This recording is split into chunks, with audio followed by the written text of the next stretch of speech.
Wisconsin. He's an Eagle Scout. There's no indication that he would flee whatsoever. There are programs available, such as electronic monitoring and things of that nature, other conditions of bail, if the state is worried.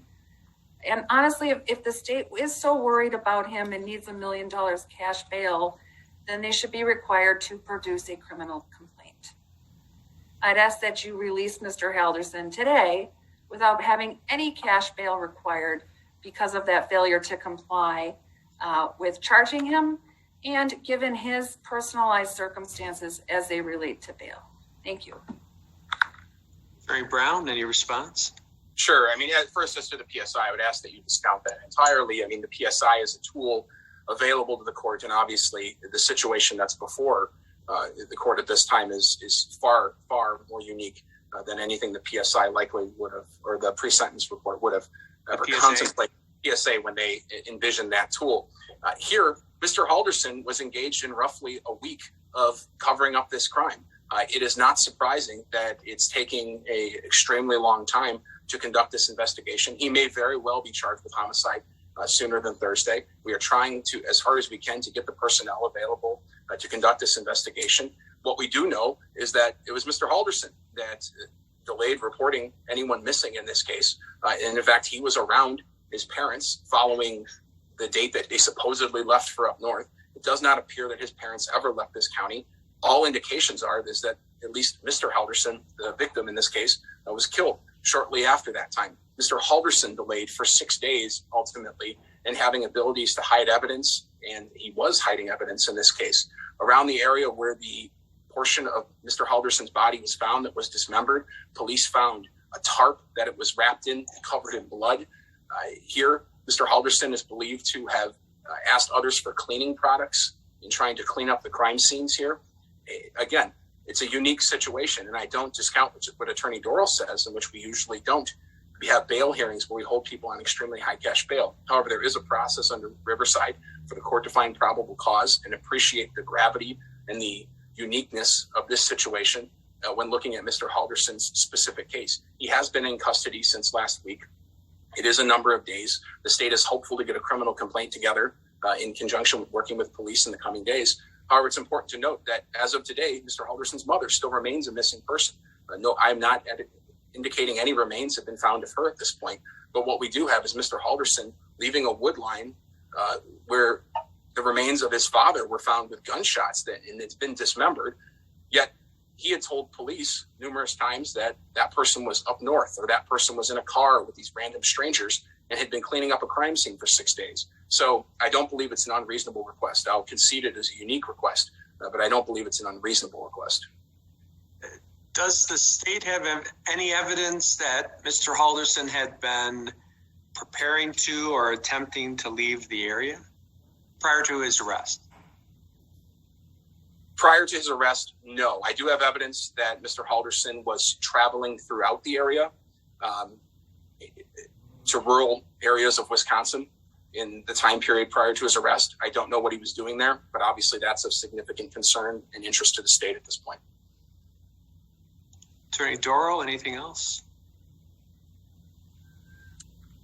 I would just reiterate that there is no exception to bringing charges because the state believes that the person that committed the crime may have spent some time either committing it or cleaning up the crime as they allege. I mean, the rules are the rules for holding people in custody. And I simply ask that they be enforced in favor of my client today.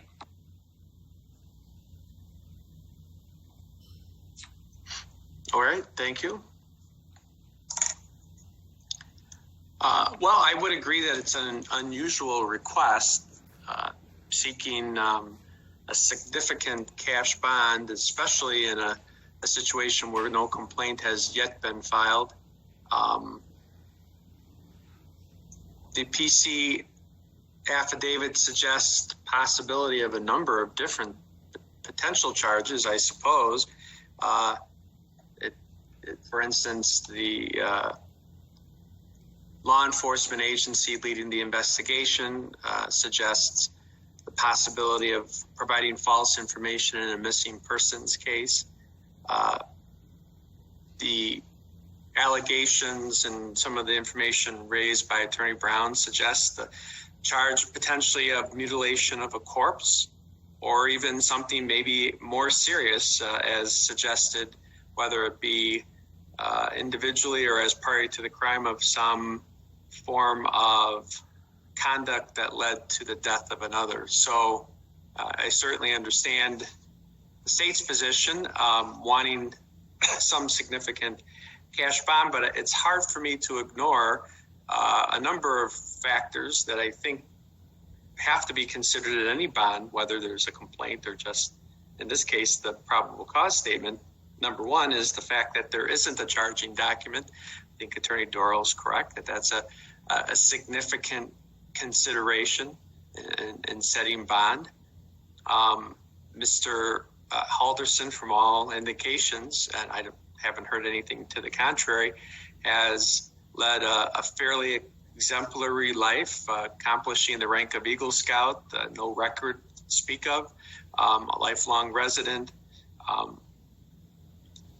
Certainly factors to consider when addressing bond in most cases. And no evidence that he is a flight risk, other than maybe the charge, which certainly is a significant factor in, if the charge were a lower level felony versus a life crime. So certainly that would have a different impact on, at least on my, or at least on the court's perspective in setting bond.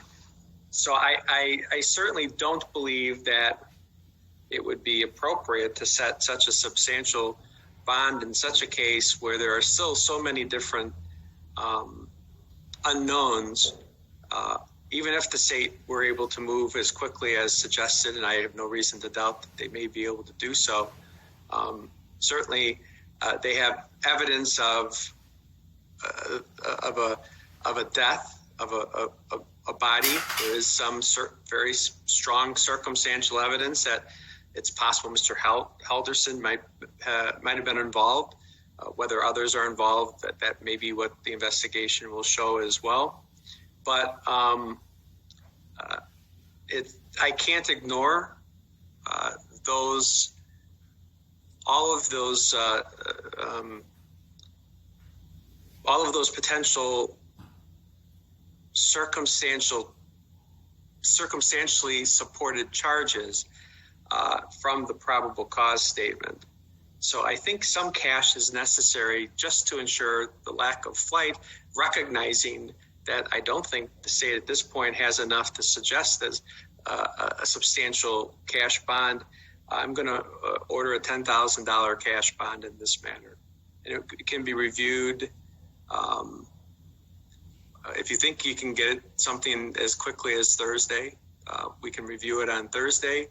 Or if you want to review it next Monday, I'm happy to add it to the Monday calendar as well. You can put it on the Thursday calendar. We may take other action, but yes, Thursday would be fine. As conditions of bail, because I didn't address it, the address the defendant gave is an active crime scene. He can't go back there. He's not allowed. The police won't let him in. So he needs to provide another address. But I would ask that he be outfitted with a GPS monitor and be confined 24/7 to whatever address he gives. Okay. I think it's fair to ask that Mr. Halderson provide an address within 24 hours of his release. I'll order pretrial services as far as a GPS monitor. I'm disinclined to order that Mr. Halderson be essentially under home arrest at this point, but I'll order that he not leave the jurisdiction, not leave Dane County. Okay. And so the restrictions on the GPS monitor would be the monitor is remaining within Dane County. All right.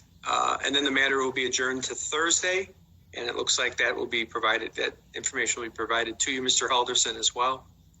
Anything else, Attorney Dorrell, Attorney Brown? No, thank you. And I'll just note, even though we've adjourned the matter till Thursday, I suspect the state will file charges at this point. Okay, thank you. We appreciate that. Record's Thank you. closed.